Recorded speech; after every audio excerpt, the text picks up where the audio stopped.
Hi! Hello! Good morning! So, ayan, simula pagising 7 hanggang 10 a.m. Puro siya motor. Yun, pinagkakalikot niya lang yun. Tapos, yun, mga 10 a.m. pauwi na kami ng city. Tapos, ayan.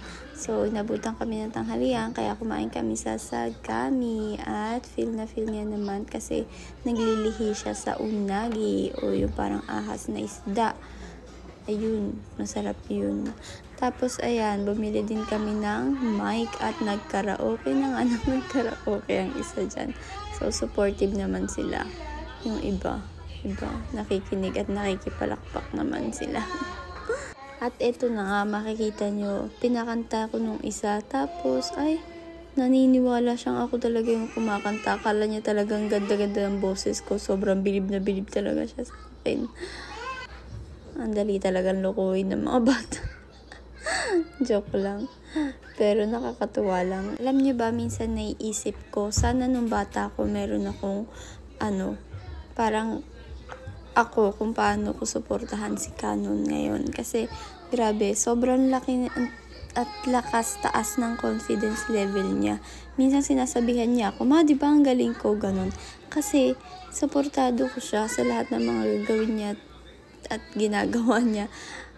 Sasabihin ko ang galing niya, ang ganda nung ginagawa niya, at papakita niya sa akin, tatanungin ko kung ano yun.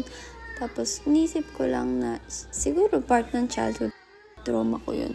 Inisip ko lang na, siguro, nung mga panahon na yun ng bata ko, kinailangan ko ng ganong klaseng suporta. Nakakatuwa lang.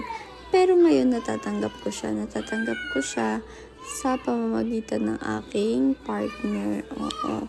Kita nyo naman, binilhan pa niya ako ng mic para makapag-karaoke ako sa loob ng bahay.